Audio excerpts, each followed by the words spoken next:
Hi everyone, welcome on Codec. So ये advance technical stuff के लिए चैनल है, बट हम लोग कुछ बेसिक से स्टार्ट करेंगे।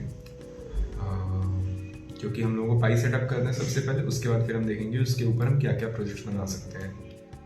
सबसे पहले चालू करते हैं। पाई सेटअप के लिए हम लोग को एसडी कार्ड लैपटॉप से कनेक्ट करना है, फिर उसके बाद पाई का ऑफिशियल ऐप इंस्टॉल करना होगा।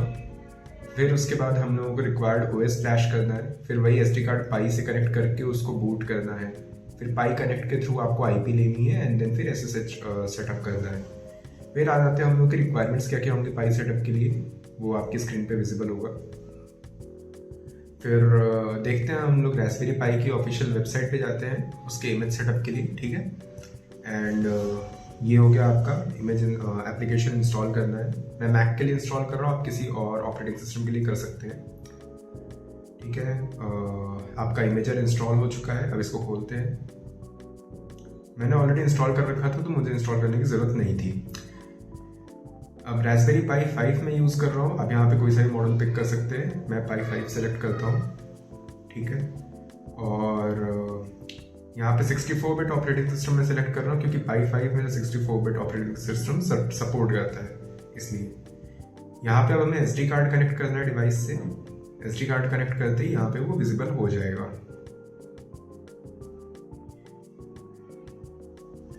जैसा कि आप लोगों को दिख रहा है कि एसडी कार्ड दिख रहा है, दिखने लगा है स्क्रीन पे। उसको सिलेक्ट करना है, नेक्स्ट करना है। यहाँ पे आपको डिवाइस का होस्ट नेम डालना है। आप चाहे तो मेरी कॉन्फ़िगरेशंस कॉपी कर सकते हैं या अपना भी कुछ कस्टम डाल सकते हैं। यहाँ पे बस याद रखिए क्या डाल रहे हैं। यहाँ पे आपको कॉन्फ़िगरेशन सेलेक्ट करनी है आगे की। इंडिया में सेलेक्ट कर रहा हूँ। फिर आपको पांडा सेलेक्ट करना है, यूज़र नेम। फिर यहाँ पे पासवर्ड सेलेक्ट करना है आपको। यूज़र नेम आप कुछ भी रख सकते हैं, पासवर्ड आप अपना रख सकते हैं, नेक्स्ट करके। यहाँ पे अब ये एक ज़रूरी कॉन्फ़िगरेशन है क्योंकि यहाँ पे आपको अपने घर का वाईफाई नेटवर्क सेलेक्ट करना है और उसका पासवर्ड डालना है। आपका जो वाईफाई का नाम दिखा रहा है वो SSID में जाएगा और जो पासवर्ड है वो आपका पासवर्ड में जाएगा। फिर यहाँ पे जब आपने सब सेटअप कर दिया तो नेक्स्ट करना है। SSH कॉन्फ़िगरेशन इनेबल करनी है SSH कनेक्शन के लिए। पासवर्ड ऑथेंटिकेशन पे इसको रखना है, चेंज नहीं करना। फिर नेक्स्ट करते हैं।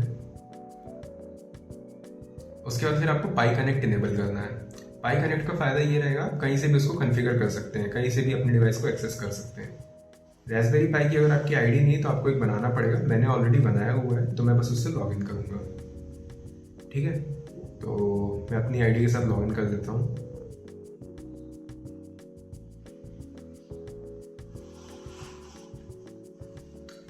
ठीक है, अब आपको यहाँ पे क्रिएट ऑथ की करना पड़ेगा और ये ऑथ की आपके पाई के थ्रू पाई के एप्लीकेशन में दिखने लगेगा। आपको कुछ नहीं करना, बस नेक्स्ट करना है। फिर उसके बाद राइट कर देना है। ये सारी कॉन्फ़िगरेशंस आपकी दिखा रहा है कि ये अप्लाई हो जाएंगी और आपके सारे एसडी कार्ड का डेटा हट जाएगा, ठीक है। अब ये लंबी प्रोसेस है तो इसको छोड़ देता हूँ मैं जब तक ये हो रहा है। फिर मिलते हैं दोबारा ब्रेक के बाद। ठीक है, तो ये ऑलमोस्ट हो चला है। अब आप अगर रास्पबेरी पाई कनेक्ट में लॉगिन करेंगे तो आपको पाई कनेक्ट की सेटिंग्स दिखेंगी। उसके बाद वहाँ पे आप कनेक्ट वाया रिमोट शेल कर सकते हैं या स्क्रीन शेयरिंग भी कर सकते हैं, आपकी इच्छा है। मैं रिमोट शेल से कनेक्ट कर रहा हूँ। रिमोट शेल में वो मुझे पाई के शेल का एक्सेस दे देगा। मैं वहाँ पे जाके फिर इसकी IP एड्रेस चेक कर सकता हूँ कि मेरे लोकल नेटवर्क पे क्या IP है, ठीक है। तो ये हो गया आपका IF कॉन्फ़िग में आपको IP दिखाएगा। ये रही मेरी iNet IPv4 कॉन्फ़िग IP।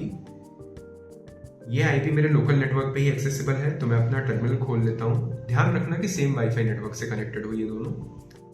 मैं अपना टर्मिनल खोल के ये IP पे SSH करूँगा अपने गिवन यूज़र नेम के साथ जो मैंने ऐप में सेटअप किया था फ्लैश करते टाइम, ठीक है। SSH panda@192.168.something, आपका कुछ भी हो सकता है। आपका पासवर्ड मांगेगा जो आपने पाई सेटअप के टाइम पे यूज़ किया, वही यूज़ करना है। अब मैं यहाँ पे जो मर्जी चाहे कर सकता हूँ क्योंकि मेरा पाई अब सेटअप हो चुका है। जैसा कि आप देख सकते हैं कि मेरा रास्पबेरी पाई एक्सेसिबल है, ठीक है। Thank you. अगली वीडियो आने वाली है पाई को हार्ड डिस्क से कनेक्ट करके कैसे आप अपने लोकल नेटवर्क पे एक्सेस कर सकते हैं। उसके बाद आप कैसे रिमोटली कहीं से भी एक्सेस कर सकते हैं अपने पाई को। आप चाहे तो as a secure storage device की तरह यूज़ कर सकते हैं। हालांकि मैं बेसिक कॉन्फ़िगरेशन दिखाऊंगा, वो ज़्यादा सिक्योर होंगी नहीं, उसको अगर आपको सिक्योर करना है तो आपको एक्स्ट्रा कॉन्फ़िगरेशन ऐड करनी पड़ेगी। तो नेक्स्ट वीडियो तक के लिए बाय बाय।